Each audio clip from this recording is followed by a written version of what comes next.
La gare du Midi, c'est un dossier finalement tristement exemplaire des mauvaises gestions à la belge où les niveaux de pouvoir n'arrivent pas à se coordonner. Non, je pense que c'est une illustration de la mauvaise gestion de Bruxelles avant tout. Je crois que chacun doit prendre ses responsabilités au niveau qui sont les siens, à commencer déjà par le bourgmestre, parce que je rappelle quand même que la sécurité... celui de Saint-Gilles et d'Anderlecht. On parle aussi surtout de la sortie du côté des gares TGV, mais donc il y a plusieurs effectivement bourgmestres qui sont concernés, mais effectivement c'est eux qui doivent avoir l'ordre public en termes de charge. Il y a toute une série d'outils qui aujourd'hui ne sont pas utilisés. Même chose au niveau du ministre-président. C'est d'ailleurs la raison pour laquelle nous demandons la convocation d'une commission au Parlement ce jeudi où Rudy Verwoerd devrait venir, ainsi que Elke van den Brandt. Donc nous allons faire cette demande dans les prochaines Rudy heures avec Verwoerd, David Lester. il s'exprime le 12 septembre. Oui, ça ne vous suffit pas. Mais c'est tout à fait l'illustration du laxisme au niveau de la région bruxelloise. Le 12 septembre, c'est 3 semaines plus tard. C'est maintenant qu'il faut battre le fer. On a une opportunité.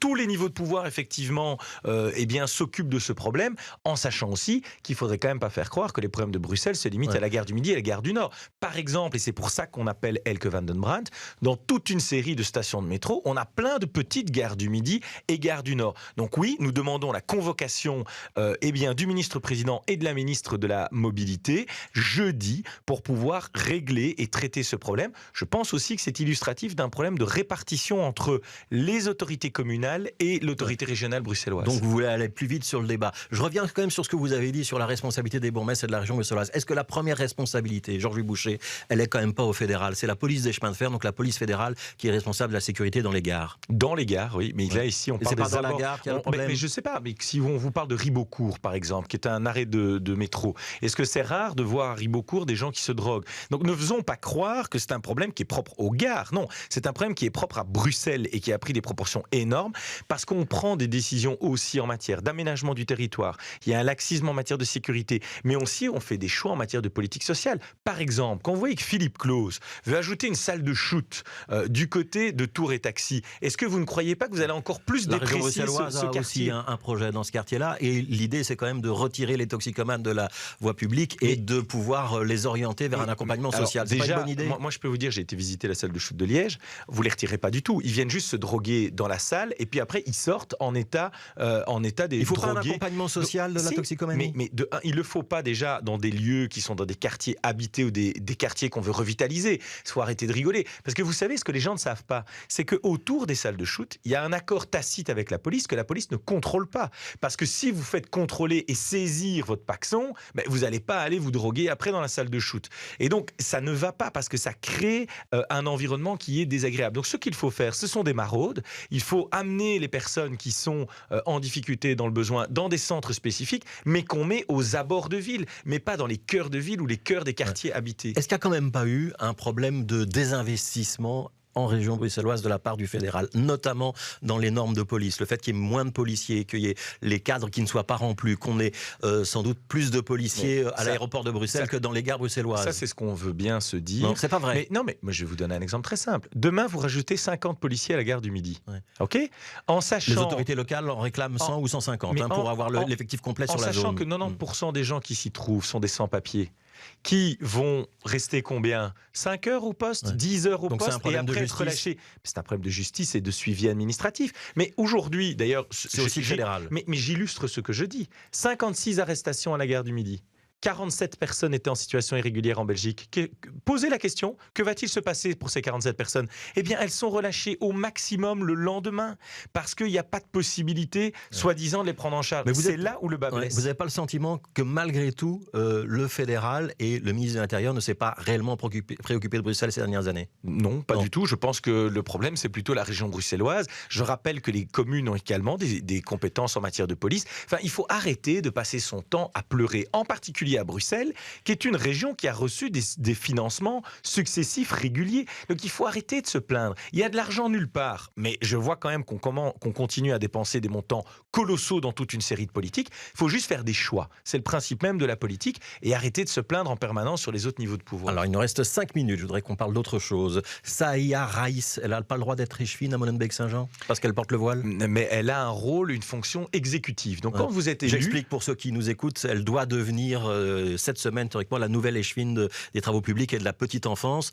Théoriquement, le mouvement réformateur ne devrait pas signer son acte de présentation alors que vous êtes dans la majorité. Mais c'est pas théoriquement. Je vous confirme que le mouvement réformateur ne signera pas son acte de présentation et ne votera pas pour son accession au poste d'échevin. La tradition, c'est qu'un parti désigne l'échevin de son choix. Oui, mais pour une raison qui est très simple, c'est que quand vous êtes échevin, vous avez une fonction exécutive que nous considérons incompatible avec un signe convictionnel, qu'il soit religieux, politique ou philosophique. Et je vous donne un exemple très simple qui illustre le problème. Nous souhaitons la neutralité de l'administration.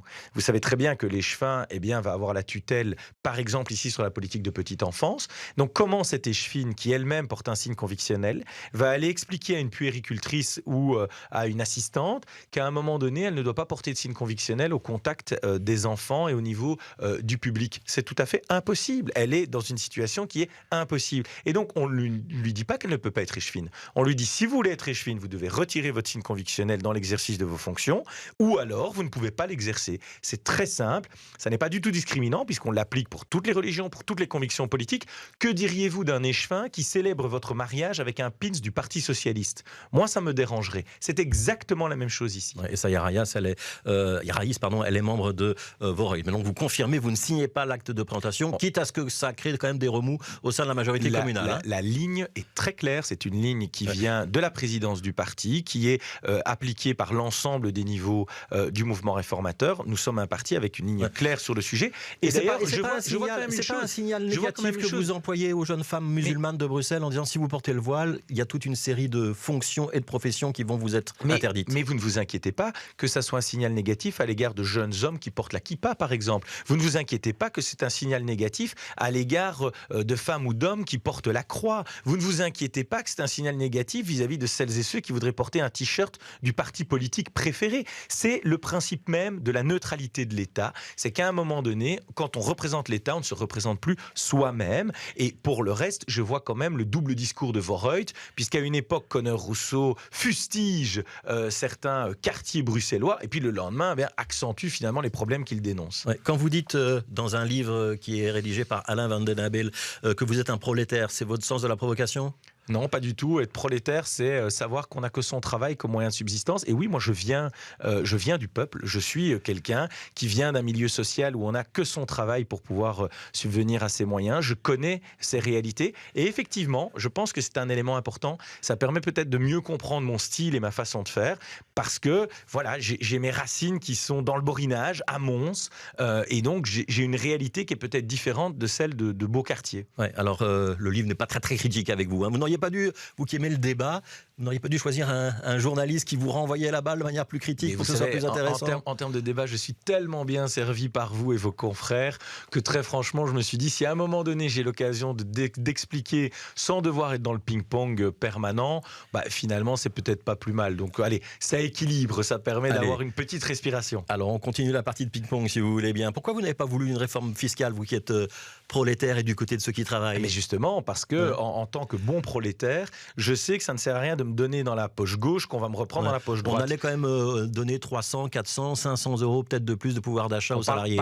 Par an, pour des gens qui auraient vu leur TVA augmenter sur leur ticket de concert, les places de sport, la culture.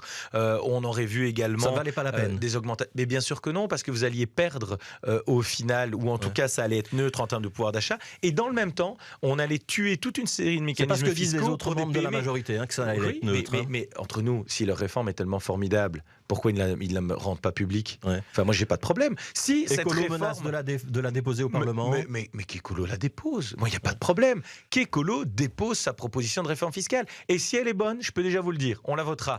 Mais croyez-moi, j'ai de sérieux doutes sur le fait qu'elle soit positive. C'est pas juste positive. la taxe sur les comptes titres qui vous a freiné. Je peux même vous dire une chose, elle n'était même pas sur la table. Donc au moment où on dit cette réforme fiscale ne peut pas voir le jour, la taxe sur les comptes titres n'était même pas sur la table. Alors, objectif 2024, monter dans les majorités, notamment à Bruxelles ? Et la ministre-présidence bruxelloise, ça c'est très très clair. Vous revendiquez on revendique la ministre-présidence bruxelloise. Nous travaillons pour tenter d'être le premier parti à Bruxelles. Qui sera le candidat et avoir la ministre-présidente. On ne s'est pas encore prononcé sur les listes. Ce sera David Lester ? On sait que Sophie Wilmès sera première sur la liste fédérale, puisque les circonstances ont amené à devoir clarifier les choses plus rapidement. Mais en tout cas, au niveau régional, rien n'a été fixé, comme nulle part ailleurs. Donc mais David Lester n'est pas encore tête de liste à la région bruxelloise. Comme personne, je ne suis pas non plus tête de liste nulle part à ce stade. Mais par contre, je tiens à souligner l'immense travail réalisé par David Lester, la qualité de son travail et le fait qu'il a redynamisé le MR bruxellois. Qui aurait pu croire il y a 4 ans que le MR bruxellois en serait où il en est aujourd'hui? C'est un tour de force qui a été réalisé par David, mais aussi par toute une série de parlementaires à ses côtés, comme David Wetzmann, pour avoir la ministre-présidence, il faut d'abord avoir la première place électorale. Il faut aussi avoir des partenaires. Vous pourrez avoir des partenaires alors que vous avez des propos parfois très durs et parfois très mal vécus par les autres formations politiques. Mais vous n'êtes pas en train de vous isoler. Je pense que mes propos sont quand même moins durs que ceux que s'échangent le PS et Écolo au sein du gouvernement bruxellois, par exemple sur la friche de Zafa. Donc je crois qu'à ce niveau-là, ça va. Je suis dans le benchmark.